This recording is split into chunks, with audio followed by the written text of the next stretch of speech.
Hey Star Fam, it's Michael with oneskyastrology, and we're going to take a look at the lunar cycle starting October 6th with a new moon conjunct Mars and Mercury in constellation Virgo, culminating in a full moon October 20th with the moon conjoined to dwarf planet Eris late in constellation Pisces. I want to jump right to the material this month without saying a whole lot of introductory whatever. We have a new moon, sun-moon conjunction with Mars right in the midst and Mercury about 7 degrees away. Very close. Other than that, Venus has moved into Libra and is in the later degrees of it, and the nodes as well as the outer planets are all where they were last month. They're kind of right where we left them. Pluto in Sag, Capricorn occupied by Jupiter and Saturn, Neptune in Pisces with Eris and Chiron. We have Uranus in Aries and a north node in Taurus. So we're going to do things a little differently this month. I'm going to spend a lot of time talking about the new moon, and I want to explain the dynamics as well as I can. And then I'm not going to spend much time talking about the other critical points of the cycle, which are called the fourth harmonic contacts, the waxing quarter square, the full moon or the sun-moon opposition, the waning quarter square, and the next new moon. We will look at all that this month the same way we do every month, but I'm really going to take some time and organize my thoughts around the new moon. So without further ado, let's jump into that.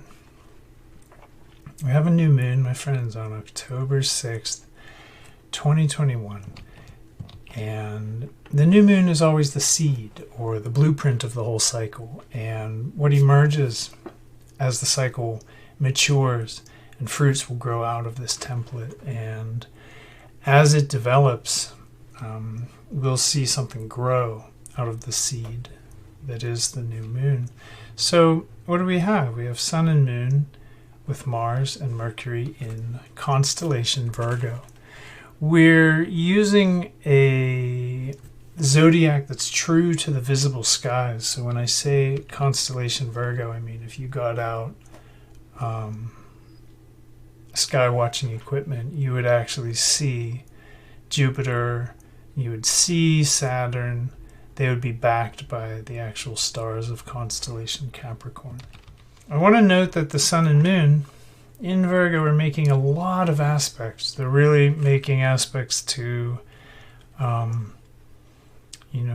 we have seven aspects. It's making a close conjunction to Mars. And this is going to be the most important. A very wide, a 7-degree conjunction to Mercury. It's making close semi-square to Venus. And it's making close quincunx 5/12, also called an inconjunction, to Uranus.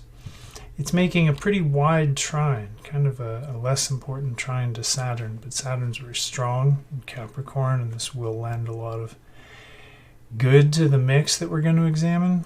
And we have an opposition to Chiron, which will connect the whole cycle with healing energies and encounters with other people that could bring us resolution or healing. So let's break all that down. That's a lot. The main point by far is that the sun and moon and their conjunctions, Mars and Mercury, are in Virgo. So what does Virgo impart to this cycle? What do the stars of Virgo carry energetically? Well, Virgo carries an energy of critical analysis, discernment, rationality, critique, improvement, perfection, and perfectionism.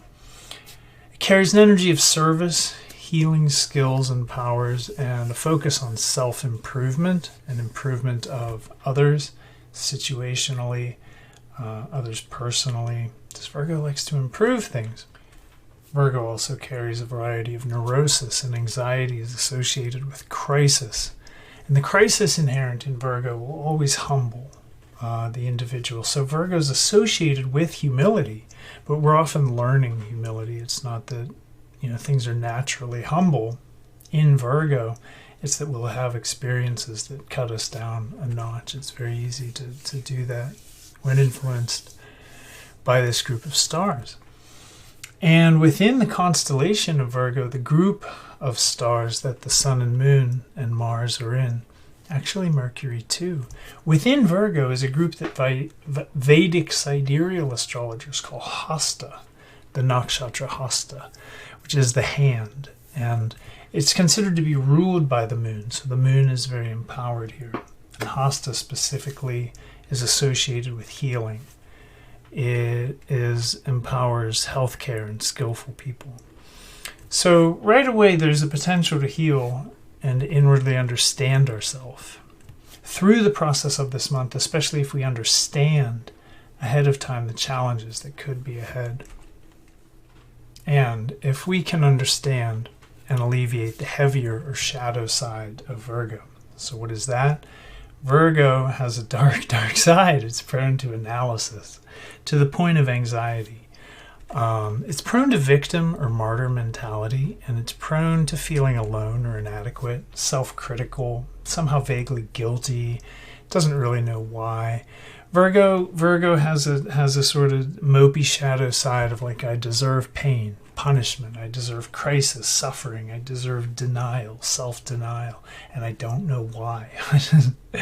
So it's an interesting influence. Virgo analyzes its way into crises, and it analyzes its way back out again. And it learns a lot in the process. For Virgo, analysis, crisis is like a chicken-egg relationship. It analyzes to the point of breakdown, and then it analyzes itself back to its sort of reconfiguration. Virgo needs Pisces.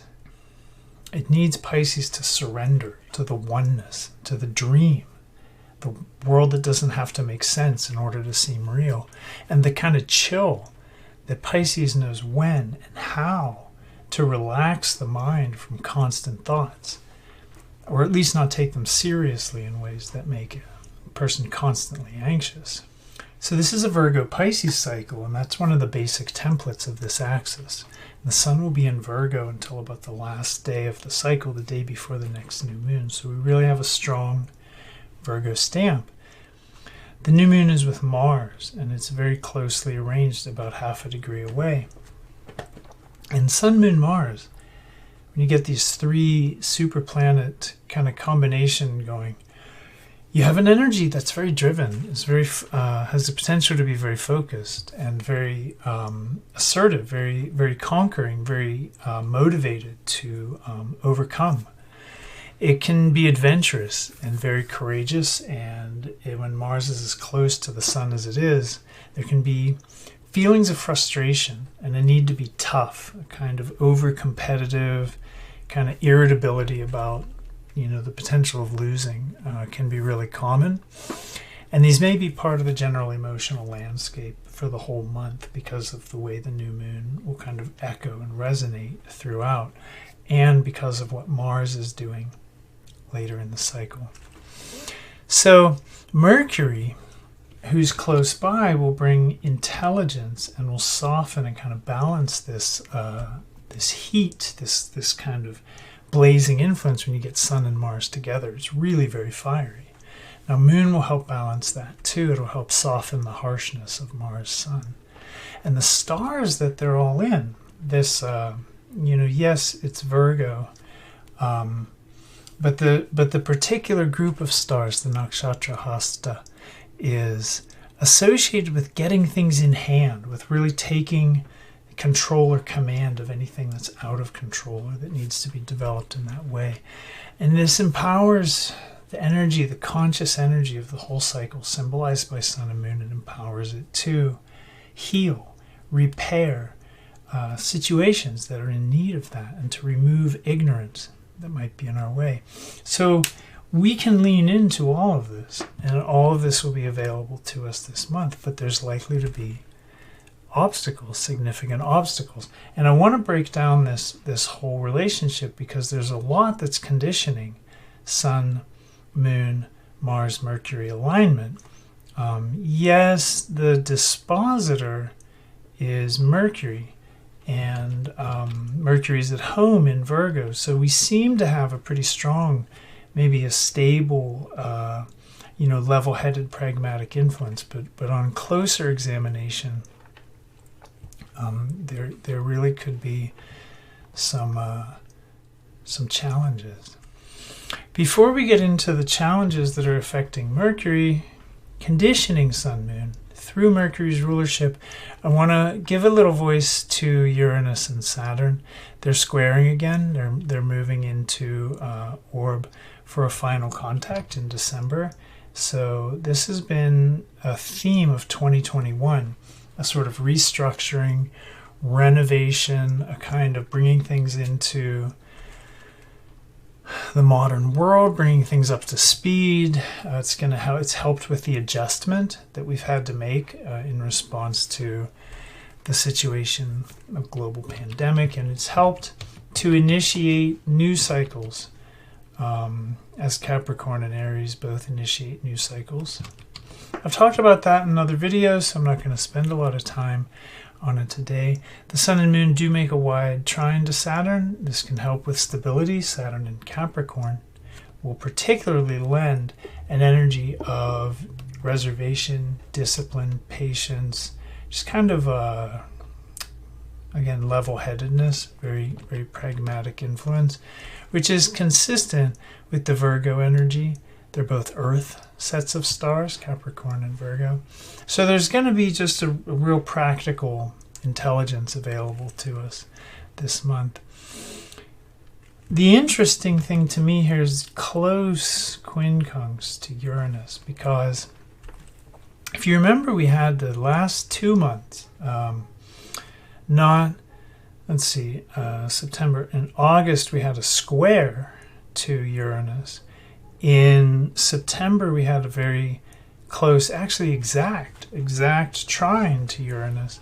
And then this month, we see the in conjunction to Uranus. So Uranus symbolizing change and innovation, the new, the rebellious, the radical, the upstart.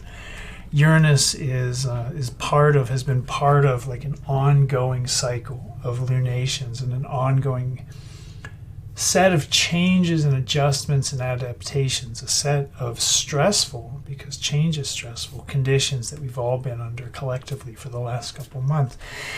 Now, what's a quincunx? A quincunx specifically is a more challenge, a minor aspect, but when it's this close, when it's half a degree from exact, it's going to be playing its role.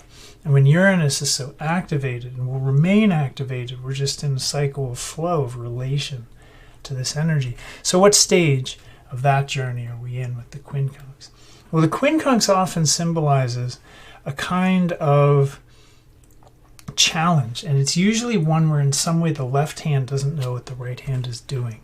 And the solution to the challenge is to organize two things that aren't really talking to each other right.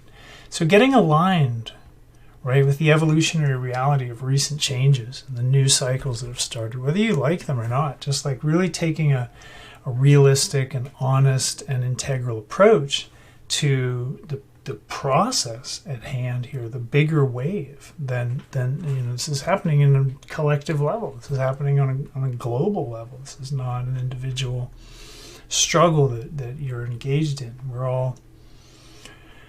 We've all been in this last couple months and couple years of changes, and this is interesting because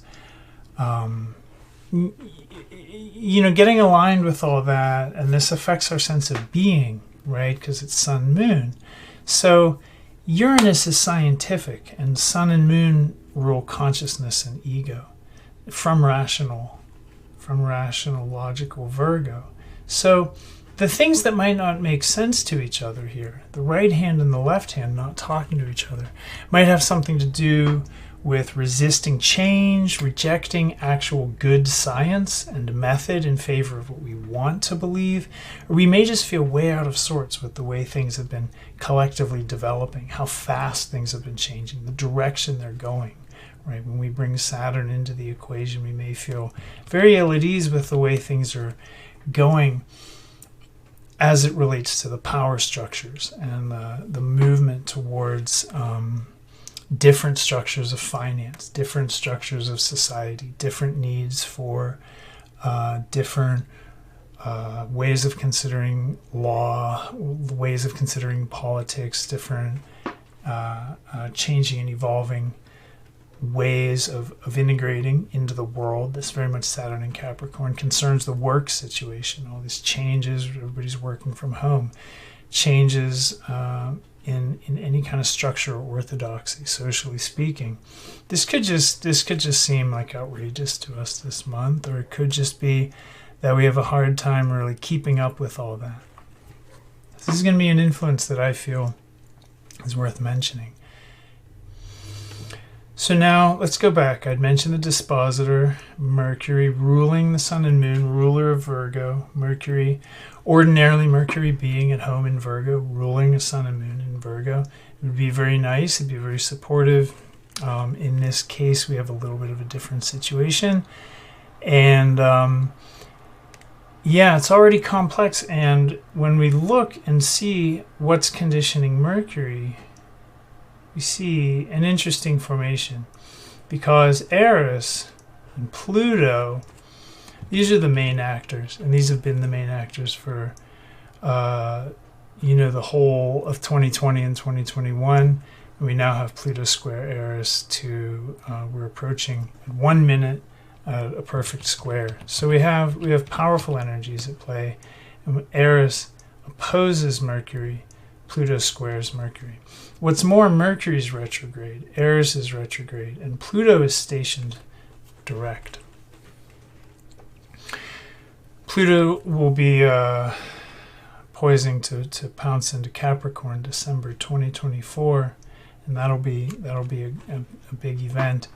But right now, the Pluto station direct, T square to Eris Mercury opposition, sets up a template for this whole lunar cycle of projection danger. And I want to explain a little bit about those dynamics. What I'm talking about is the tendency of Eris representing what we can't accept into the whole of ourselves. The tendency of Eris to project and to stimulate learning experiences through the projection of what we push down in ourselves, projecting it onto other people, and then getting mad at them for it, rejecting them for it, fighting with them for it. This is one of the reasons I believe Eris rules civil war, one of the reasons Eris rules social dichotomy and oppositional division. So what we reject as a part of ourselves will project onto others and will react to it. So one idea we can put in our heads this cycle is, if you spot it, you got it. And I love this little phrase, because what it's talking about is that very dynamic, where if it irks you in someone else, if you're seeing it and you're like, that mother, I hate that when people do that. That's you. That's a part of your human experience and your psyche that you have not gotten right with, and you still have unresolved relationships to and issues with. So what we need to do this cycle is be aware that Eris Mercury sets up the tendency to project, psychologically project. And this T squares, this focuses here at the crux of Pluto. Pluto station direct is at its deepest, most retrograde point, and it's stopped. It's stopped in the sky, and it's going to move direct again from its furthest slide backwards. And this does a couple things. It sets up a situation where Pluto gets powerful and intense. We're going to talk about that in a minute. But it sets up a situation of polarity, division, dichotomy. It sets up a situation where we could easily project onto others and respond to that. We could be this could be compelling. It could be really like all absorbing that we could do this, and then we could catch ourselves projecting, and we realize we're just responding to our projections. We're just shadow boxing. We're just arguing with ourselves, unresolved aspects of ourselves, and we'll stop doing it. And we'll catch ourselves again, and wash, rinse, repeat. And this is how this is likely to play out. This is how this is likely to play out, and it's likely to be very difficult to perceive until we've already gone down the rabbit hole. We've already caught it. Due to the closeness of Pluto-Eris, due to this being very close to the fifth contact on October 9th, the fifth and final contact.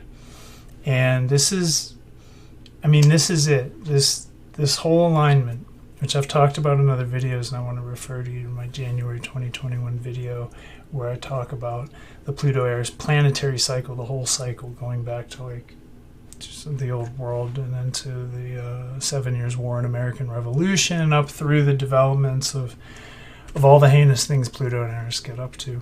Up till now, when they developed COVID, and they developed social tension and dichotomy, polarity, opposition internally, when they developed insurrection in the United States, and they developed COVID-19. Specifically, this is specifically related and directly related to COVID-19, and this is the last of the COVID-19 transits to kind of wind down. And it will wind down 3 days after the new moon for an exact contact. So, where does that leave Mercury? It leaves Mercury in some kind of way. It is receiving trine from Jupiter in Capricorn, and this will give us reservation, control. It'll give us a blessing, and the blessing will be of the nature of discipline and patience to accomplish the tasks that are before us. So how does all that relate to this lunar cycle?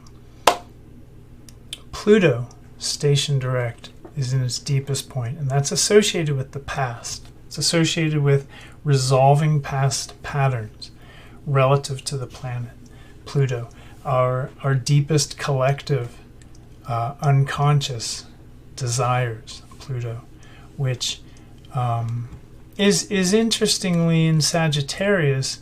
Pluto in Sag represents new beliefs of all kinds, new cosmologies, new mythologies. It represents new ways of thinking about metaphysics, novel and emergent principles of truth, religio-spiritual trends.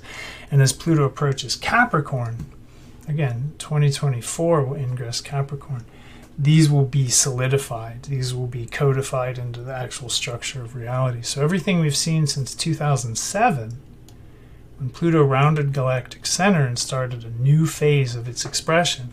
That's what happens when a planet passes galactic center. Since 2007, Pluto's been in Sag. We've been developing all of this. And more. Actually, 2007 is the last time in the United States minimum wage was raised till $7.25. It in spite of all the inflation that's happened since 2007, in 2021 it's still nationally at $7.25. So we've had great increase in debt and inflation, and we have not seen any concordant increase to workers' rights or wages. It also saw Bitcoin's private development and 2009 release, the white paper that outlined the Bitcoin technology was released in 2009, so shortly after Pluto rounded that. So yeah, Sagittarius, resonant with Jupiter, has to do with wealth. Let's not dwell too much on that. Pluto now is station direct, and this lack of flux, this lack of motion, it causes an intense correlate effect. It kind of brands itself, it kind of burns itself into a situation. So all of this Pluto activity is going to be heightened and intensified. And this is dichotomy. This is polarity. This is extremes. Pluto's either real hot or real cold. It's just never lukewarm. So there will be extreme expressions. The cycle. To Pluto, so Pluto stationed direct is actually the most important factor that I see. That's why I spend some time talking about it. Pluto stationed direct conditioning, the dispositor of new moon, conditioning the ruler of new moon, is, Pluto's highly activated here. It's highly activated because it's stationed direct. It's highly activated because it's in extraordinarily close square to Eris. And it's highly activated because it conditions dispositor of the new moon. So as much, okay, let's take this all back and put this in like one frame, one shot. Let's get this. The Mars Sun Moon impulse to rage, to the frustration, the potential frustration around wanting to change something or wanting something to heal or wanting to understand something, repair what isn't right, to take the situation into your own hands and master your own destiny. These as much of these good Virgoan impulses as might arise. These could easily become highly complicated, and especially in mercurial ways, having to do with thought, having to do with communication, having to do with how we organize information, having to do with critical analysis. This could just become confused. It could become confused, and the main obstacle I see that's generating the confusion is the power of conflict, social division, and its ability to generate projection of what we think we aren't onto other people, instead of understanding really that we're all the universe unto ourselves, and we all contain and reflect absolutely everything. So we need to resolve ourselves to our own inner journey and kind of, not point those fingers, right? You three pointing back at you. That's kind of how that works, whether it's a third grade analogy or not. It really is problematic, and that problem's gonna be front and center this cycle.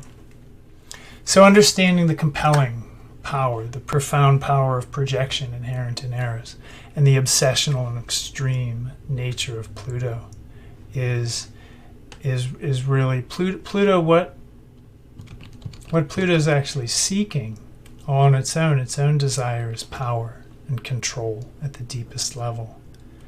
And the drama of social polarity and control issues that is correlated to Pluto-Eris has been basically evident.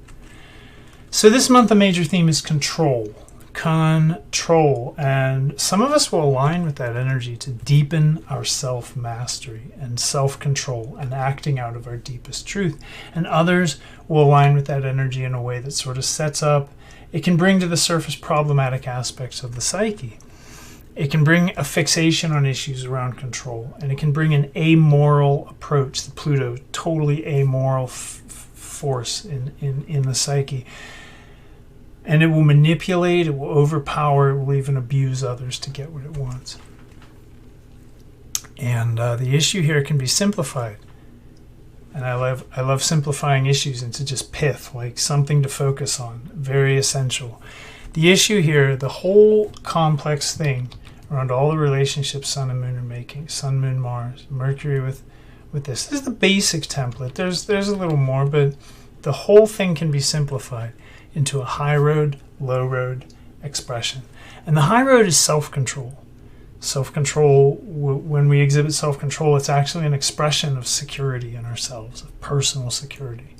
Or we could align with this in a way that increases the urge to control, the Martian desire to dominate, and we can try to control others. Or we could be subject. We could be very much subject at this time to others' controlling influence, and we could resent that or reject it. And controlling others, whether you do it or you are subject to it, is an expression of personal insecurity. So as complicated as these alignments are, it reduces to really two areas where we can be conscious, where we can be aware, where we can lean into this, and that's being vigilant against projection in our own thinking, examining, why am I mad at that person? Why am I mad at that group? Why am I mad at these people? Why am I taking this personally? Examine projection. See what in myself does this reflect that is unresolved. Just take it inward. Walk your own path, and honestly, my advice is don't worry about what other people are doing. The second area where we can lean in and be conscious, aware, empowered is being diligent in self-control. Self-control. The potential here for things to spiral out of control if we give energy to the shadow side of these alignments is profound, is great. This could be a really scary month. For some of us, I suspect it will be. But for others, we need to understand what are the shadow sides of all this. It could include trying to overpower others in any forceful way. Just when you catch yourself having that impulse, just check it. It could involve engaging in useless argument or fighting. This is basically just shadow boxing. Overly focused on others and how they're different or wrong, right?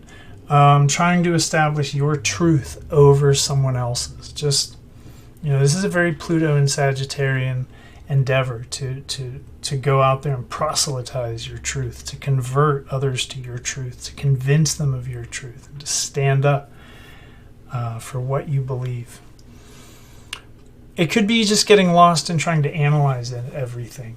So what do we have? We have trying to overpower others, engaging in argument or fighting in useless ways, overly focusing on others and how they're different or wrong, trying to establish your truth over someone else's, or getting lost in just trying to analyze everything, just trying to figure out what the hell's happening. Like I said, it needs Pisces. This whole Virgo kick, this whole Virgo reflex needs Piscean chill. Just, it's all one.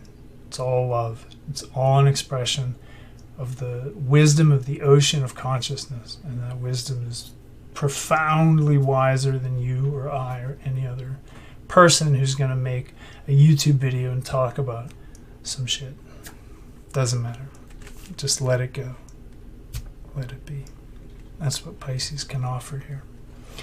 And the full moon is in Pisces, so we'll get there.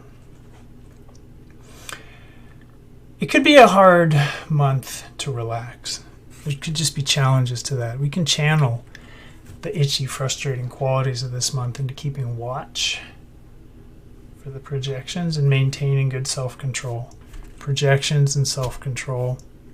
We can keep it that simple and we can probably prevail. We could actually, just with that blueprint, I think, be much better armed against what's coming for us this month than otherwise.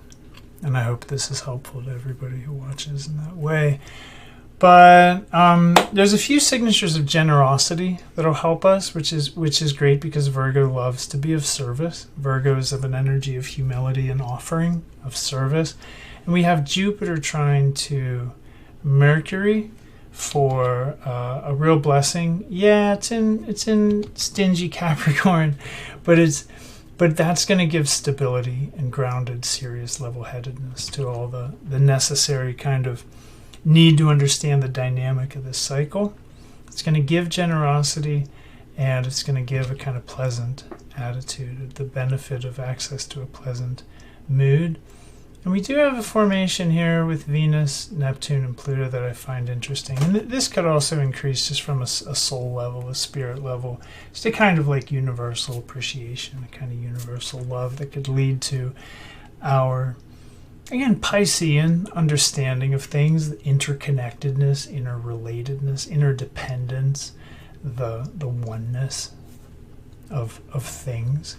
As separate and weird as they might seem, and as mad at your neighbor as you might be.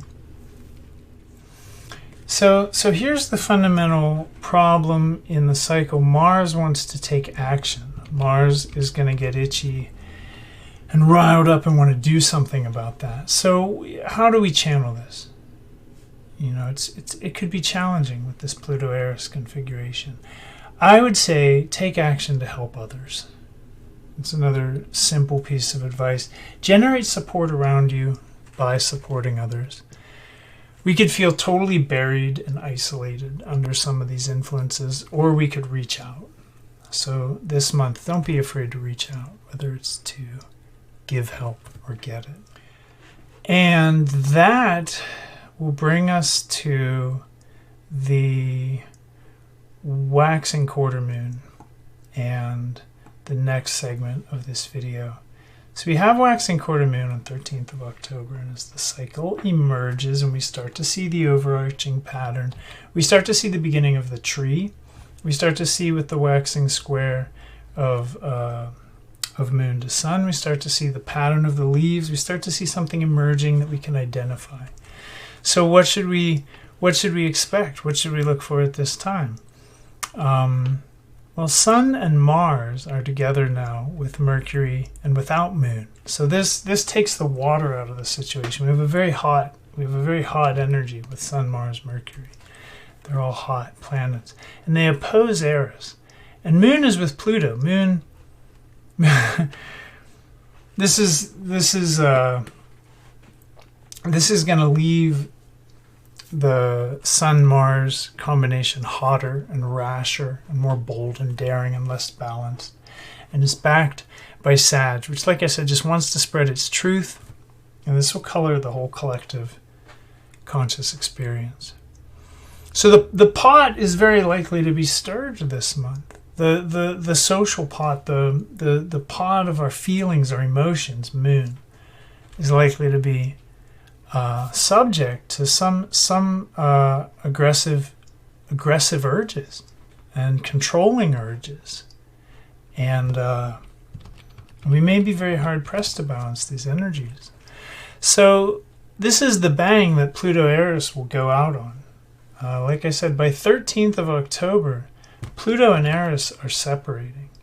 They're still close at 2 minutes, but they've made their last contact 4 days prior, and they're moving out. Like at this point, we're officially starting to be done, not waiting for the next series of pummel punches, but we'll be done with this thing.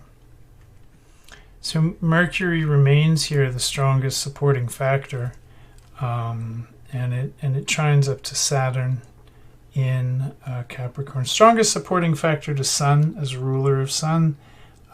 This is where Moon gets its light. So Sun is still core. Sun and Mars also trine Jupiter for the possibility of opportunity here and blessing. The possibility of blessing which Jupiter generally gives, backed by the stars of Capricorn, which can offer reservation and control.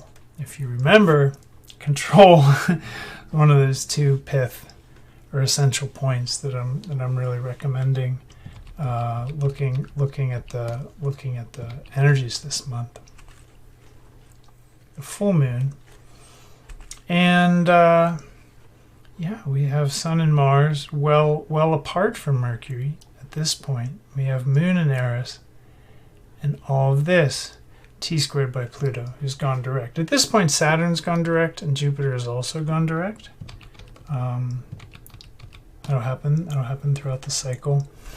So we're looking at the full moon, and the full moon is a time of the full expression, the harvest, the fruit of the fruiting of the plant that was sown on the new moon, and the gathering of the offerings of this cycle. So what's on offer here? Moon is with dark, chaotic Eris in constellation Pisces, and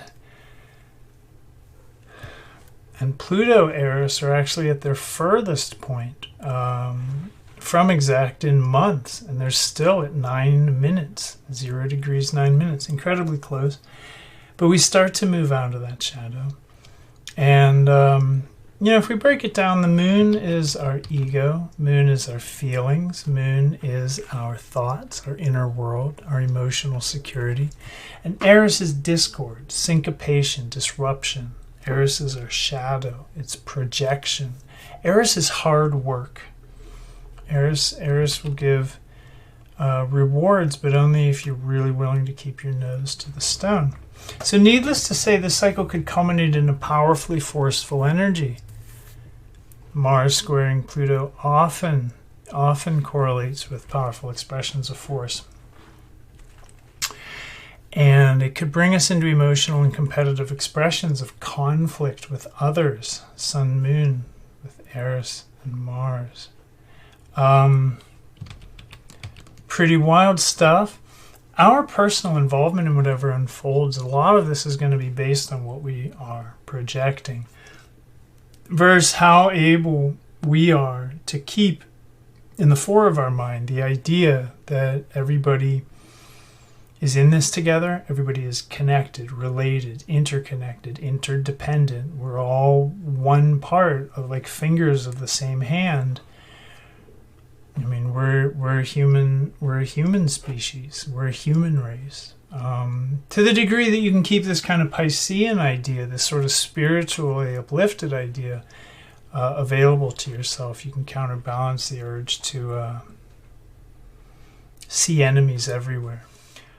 I want to move on really without delay. We're gonna and we're just gonna do it like this month, and we'll move on to the waning quarter moon. The last quarter moon is on 28th of October, and what we see is that this cycle could have its waning quarter express a lot of power in the form of realization, a lot of power in the form of emotional growth and healing. And the Mercury-Eris opposition is T-squared by Pluto. So all the time this month we have something in the degree of Virgo that's like lining up with this Pluto-Eris square in the form of generating a T-square, a Pluto T-square to the opposition. If you've noticed that, just every major point of the cycle sees Mars, Mercury, Sun, Mars in this sort of, kind of critical, kind of important degree of Virgo. So Eris Pluto is now 18 minutes from their exact square, and they're separating. And Mercury is still ruling the Sun. So here's Mercury in a way that's conditioned by the Pluto-Eris square. And Sun, if you notice, is only making harsh aspects, including a conjunction to Mars, but I will give Mars fairly malefic status. So the conjunction, while neutral, is not likely to be overly friendly.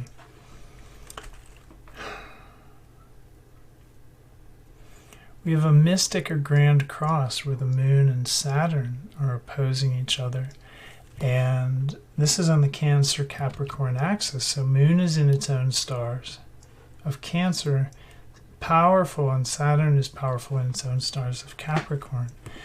When we have a Moon-Saturn opposition on this axis, it can be heavy. We could see many people confronted, or us confronted collectively, with dark or cold or harsh emotional realities. But the challenge here is taking responsibility for our own emotional well-being. And in looking back at the cycle, we can see where we failed to do that. We can make those alignments. We can make those adjustments. We might be especially empowered at this time to have insight into any changes that need to be made with Uranus opposite to Sun. And we may gain insight into new cycles of emotional security, new cycles of just personal, new cycles of personhood at a core level, new cycles of integrating our own gifts into society. And, the Sun is making these relationships to all of the cardinal stars. We have cardinal water, cardinal fire, cardinal earth. And this could bring about new ideas, new ways of looking at things, new phases, personal development. Moon-Saturn opposition also goes directly to what we project onto others. So continuing this theme, how we outsource our emotional well-being, often without even realizing it, and how we can, kind of look back at the cycle, which is what we do at the last quarter. We incorporate and we incorporate and we internalize through processing. And the situations and lessons of the cycle will likely lead to realization of how to start and change new cycles around personal and emotional responsibility. This is in line with North Node in Taurus, where it's been for a while now. And as the South Node hits the last degree, because nodes move this way, the last degree of Scorpio, critical Scorpio, we have South Node giving a maximum of Pluto and its transformative energies from critical Scorpio as we come out of this collective karmic transformation and into some kind of stability, a collective stability. North Node in Taurus is a collective need for security and stability to stabilize something new. And this is the energy. This is what wants to emerge out of the potential chaos that we may be subject to. Not that that'll be the defining quality of the month, but more so than usual. I want to be really clear. This is definitely in effect. And as we look forward to the next new moon, this will be the new moon on November 4th. So as we see the cycle wind down, we see new moon in the first degree of Libra. So we have critical degree of Libra activated. We continue the relationship to Uranus with a very close opposition of 0 degrees 4 minutes approaching. It's going to be very powerful. There will be continued change, adjustment. There will be continued stress through November, but I do believe that because Sun and Moon are going to be happening in Libra, because South Node has entered Libra, and because Venus, ruler of Libra, has passed galactic center and has initiated a new cycle of her expression, we may see, with November, we see the Pluto-Eris square trail off out of the orb of influence of 1 degree on November 24th. Will be, for all intents and purposes, we can begin to start looking at how can we be done with this at that time. And until then, I think we can see with the Venus and the placements in critical Libra, we have both critical degrees of Libra activated. We could be in a way for new things, new cycles, new change. And that could involve a shift collectively towards a meaningful new beginning that involves more tact, Venus, more diplomacy, more social cohesion, more balancing of opposite points of view, Libra, more stability, more justice. I think it could be good omens of what lies ahead. Pluto and Eris for the next November 4th new moon are 28, almost half a degree separating. They're separating rapidly now. And, we can safely say they will never do exactly that again. That's over. Astrologically speaking, we're moving towards it being over. On November 24th, like I said, of next month's cycle, they'll be out of the 0 degree square past 1 degree, and they will fade from there. So, I encourage everyone to embrace this, even if it manifests as a trial by fire. This kind of awareness of projection and, a committed decision to control yourself, not get involved in the power games that people who are addicted to controlling others play. Just recognizing it as personal insecurity and a kind of complex that arises out of weakness, and choosing instead to control yourself. Awareness of projection, self-control. Just give up the need to control other people. If it's seen that need arises out of a personal insecurity or some other deficiency. And I'm going to leave this there. If you appreciate this video, leave a thumbs up. Please subscribe. Let me know your thoughts in the comment section. You're on YouTube, so do some YouTube stuff. Pluto and Eris in square coming to a close, and they will go out with a bang. This is the highly activated Pluto-Eris month, and you know, this hasn't been easy thus far, and I don't expect it to be easy in October through early November. I wish you all peace and wellness from within and without. I wish you strength and patience this month. Thank you, my friends, for watching. My level best to you. Goodbye.